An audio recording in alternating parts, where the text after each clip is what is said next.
Posting reels is hard because you're triggering your fear response, and posting reels over normal content is even harder because you're being visibly seen in your videos as well. And this is what we're going to be talking about today, so that we can break down why this is hard and how you can make it easier so that you can post content more regularly. So welcome back to the channel. One of the key things when we're talking about triggering a fear response is what tends to happen, especially with content, is we tend to have this reaction where we will do one of two things. Either we'll think, I need to post, and then we'll think, I have no idea what to post. We go completely blank and we sit in this shock syndrome of I never have anything to say, I've got nothing valuable to add, I don't know what I'm doing. And we go into this whole spiral of really freaking out and really not knowing what it is that we're going to do. The other option is that we have the reaction of, oh, I'll just pop online and I'll just scroll and look at some inspiration from other people. And then the problem is that we trigger our imposter syndrome. So then we're saying, my content isn't going to be good enough, I'm just copying other people, I've got nothing original to say, I don't know what to add. And we have this whole meltdown of just not actually being able to get something out into the world. What we need to aim for when we're looking at content is making sure that our content has some depth to it and that it's valuable for the people that we're putting it out for. It's actually going to make a difference for them and be something that they want to consume. Now, when we're writing captions and hooks, that's what we need to be thinking about. When we're creating reels, our caption and hooks still need to be deep and valuable and meaningful and, add value for the client, but they get to have this really kind of fun, playful energy around the audios that we use and the videos that we use. And that's where reels really give you the opportunity to actually show off your authority and your personality at the same time, which is so beneficial as a small business owner. So when you're thinking about creating reels, it's really important that you chunk it down into steps, because fear shows up when something feels overwhelming, even more so than if you're just a little bit scared of it. And if we can break down each of the individual steps and figure out where your overwhelm sits, where your fear sits, then it becomes so much easier to focus in that area and get better at it, rather than just saying, I'm terrible at social media, I'm terrible at posting reels, I can't be consistent at this, I can never get this right. So we're going to break this down into 4 areas.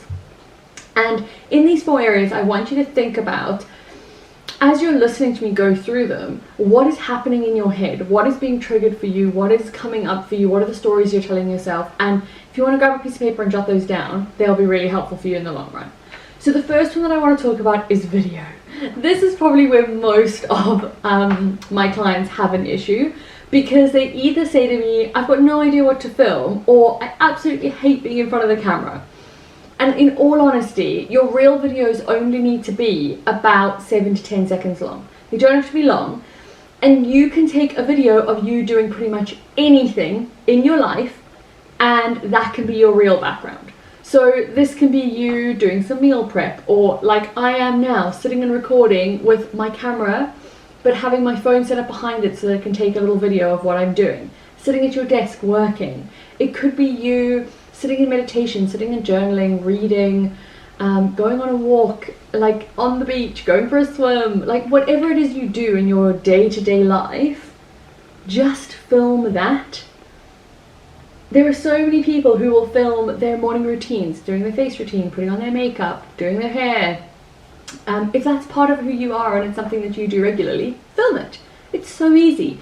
And the beauty of this is that you can film, a few minutes, and then you can just time lapse it and make it faster so that it's got more interest for people. You can cut and crop it, anything that you want to make it more interesting for people is absolutely perfect. And this is the beauty with video, is that you don't have to go out and set up these dramatic scenes of this is what it's going to look like and this is all of the staging that I need. You just need to be in the space that you're in and film in that space.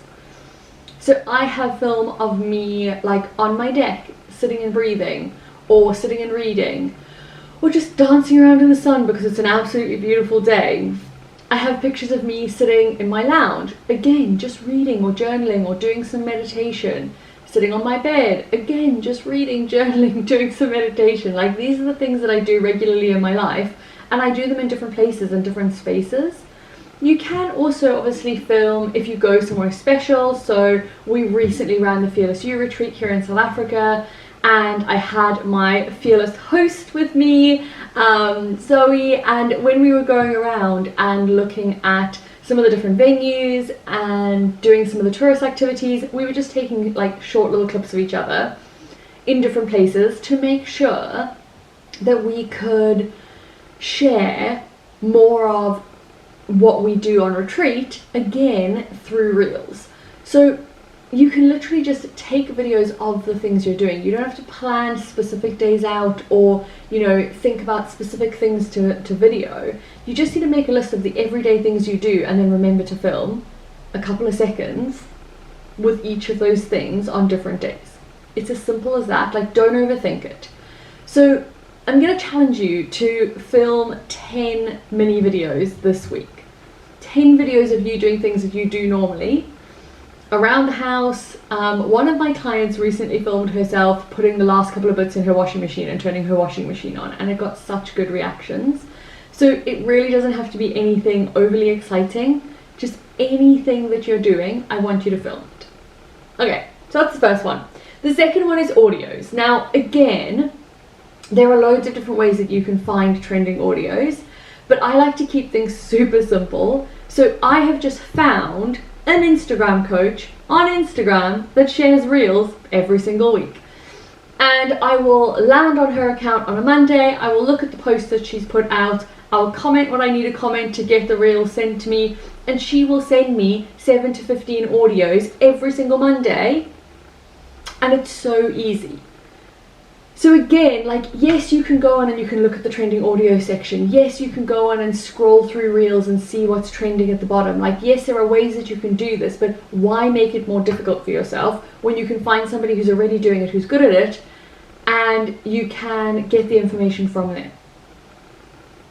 It literally is such a win-win. I will post a link to the Instagram coach that I follow, so that you can use her audios as well if you want to, but there's so many coaches that do the same thing. So find one that resonates with you, find one whose audios you like, and then use those. Like, don't overcomplicate this. Again, we don't need to make every single step take 1,000,000 hours. Your reel can take you literally 2 minutes to create and go viral. It can also take you 7 hours to create and not get any result at all. So stop overthinking it. And again, I'm going to challenge you, like, go and find somebody and follow their Instagram and then comment their Instagram below, because that way you can help other people when they find this video and they can have multiple choice of who they want to go and follow. The third thing is hooks. Now, again, hooks are something that they take a little bit of time to master, but once you get them and you understand them, they're really simple. Because all you're trying to do is grab people's attention. Now, you'll see trends with hooks where different trends are, different hooks are getting different responses. So there was a trend that was going around where it was like, let me tell you a secret that I've never told anyone before, and then everyone was doing that and everyone was sharing different things about their niche. The whole let me myth bust for you. Let me tell you the one thing that I wish I knew before I started. All of those things are just hook trends that you've seen.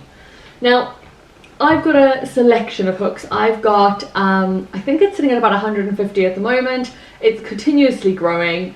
If I see a hook that is being used that I think I can bring over into my niche, like on another page, I'll always write it down and then I'll make it my own and I'll add it to my list, and then I know that I've got hooks that I can just recycle. Now, currently with 150, I'm up to 5 months worth of content if I post every single day, but you can repurpose. So every single hook could be used in multiple ways. So if I had something where I was going to share the 3 secrets of, I could do that from a really broad lens to say the 3 secrets of an online business. I could do that from a really like hyper-focused lens, like the 3 secrets you need to know about Reels. I could also do that from my different offers lenses. So I could do it from my like personal growth lens, for my personal growth coaching. I could do it from a business project lens for my business project coaching. So I could literally take that one hook and turn it into 4 or 5 different pieces of content that are wildly different because they're all looking at a completely different area within the niche and within the audience that I'm talking to. So when you do find a hook, it doesn't mean that you can only use it once. You could write 3 or 4 different pieces of content, spread them out over a period of time, put other pieces of content in the middle, and it makes it so much easier to then actually go through that process. Now, you can, again, find somebody who is sharing hooks. There are so many Instagram accounts that will say like 7 hooks for the week. Take those hooks, make them your own, put them on a list, keep a record of what you're using, because you can go back and use them multiple times. Once you've got sort of 60 hooks, that's 2 months worth of content if you're posting every single day. The likelihood that somebody's going to remember a hook that you used 2 months ago, especially if you're changing it up for a different area of your business, is very slim. So even with just 30 to 60 hooks, you could have content for a full year if you're taking each of those hooks and using them in 3 or 4 different ways. So really something to think about. And again, something to really sit down and think, can I create a list of 30 to 60 hook prompts to make posting in the long run really easy? Okay, the final thing is your caption. Now, this is where the most value gets added, and this is the thing that you really want people to read, because if you're not adding value in your caption, you're not going to have people actually wanting to pay you to work with you, because they're not going to know why you're the right person. Now, I've got a really simple caption template that I give my clients to say, this is how you can use this. I give them examples so that they can understand and create their own. But I want to take you through the raw caption template, because genuinely it's not that hard, and I don't want you to be overthinking this. So on your actual reel screen on the video, you'll have your initial hook. And then underneath that, you'll have what I call your connection hook. This is the first line in your Instagram reel to make sure that you are grabbing somebody's attention and making them want to read more. Once you've got their attention and they've opened, you then immediately need to give them context of what you're talking about. So the context could be why you're the person to share this. The context could be something like a result that you or your clients have got. The context could be just a little bit of understanding about why you're sharing the thing you're sharing. And then you're going to go straight into what we call value add. So value add is steps to, lists for, a method to achieve. Exactly like what I'm doing with you guys now with this video, in saying to you, I'm going to break this down into 4 steps. These are the 4 steps. You're going to do exactly the same thing, but in an Instagram reel. And then once you've done your value add, you then share a result that people have gotten. So if I was doing this as a reel right now, I would say, when one of my clients used these captions and hooks, they got a 200% increase in their reach in 6 days. That is sharing a valuable result that my clients might want because one of my other clients have achieved it, and then they're more likely to see an authority and saying, oh, I could actually pay Jackie and she could get me this result. So you want to share something that is valuable and links to what you're talking about from a client result or a client testimonial point of view. And if you don't have clients yet, this could be your own result as well. It doesn't have to necessarily be somebody else's. And then finally, you give them a call to action. So a call to action is just asking them to take some sort of action. Now, a really big thing at the moment on Instagram is asking people to comment a word and then you'll send them a link. So I might say, comment reels below and I'll send you the link to join my 30-day reel caption and hooks program.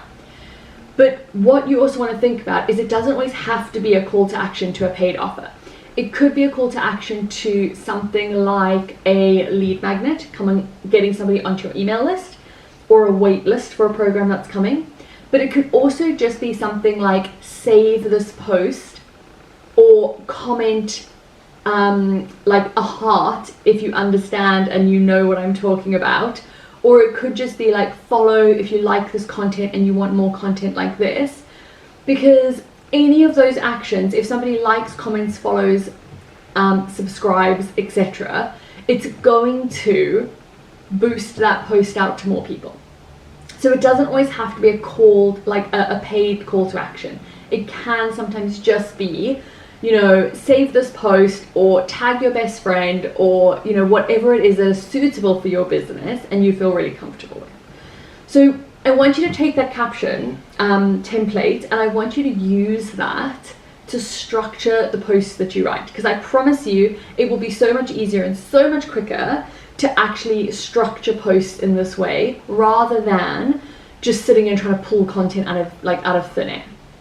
Okay, so the really key thing that I want to leave you with as we're kind of wrapping this up is you need to figure out which one of those 4 things is the hardest for you, and then you need to get help to fix it. Now that can either be help in like going online, watching YouTube videos, finding free help, content, etc. It could be working with a coach, getting somebody specialized in that particular thing to really help you move forward with it.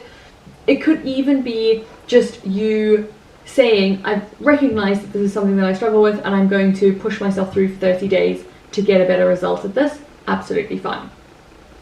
But what you can't do is just sit in fear. You can't just sit and hope that it'll get better if you do nothing, because it won't. The only way you get more comfortable by being seen is to be seen. The only way you get more comfortable posting reels is to post reels. It's as simple as that, so don't overcomplicate it. Now, I want you to pick a posting schedule that suits you. A lot of my clients go for 3 days a week, and then I want you to see if you can stick to that schedule for the next 6 weeks. 3 posts a week, 3 reels a week, and get into the habit of creating content. Get into the habit. And if you want to go back and watch my last video, which was all about posting reels, 6 tips for what you need to post reels, go and do that. It'll be super helpful. But next week, we're also going to dive into a meditation that will help you open up your creativity and make it more exciting to actually start posting your content.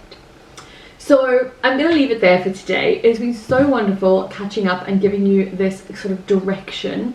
I really hope that this has been helpful for you. If it has, please make sure that you subscribe and like this video. You don't understand how helpful it is to the channel to get subscriptions, and we're well on our way to our first 100 people at the moment, and I would really love to continue to share this content with more people. So I would absolutely adore if you could subscribe while you're watching this video. Thank you so much for joining me, and I will see you next week in our meditation.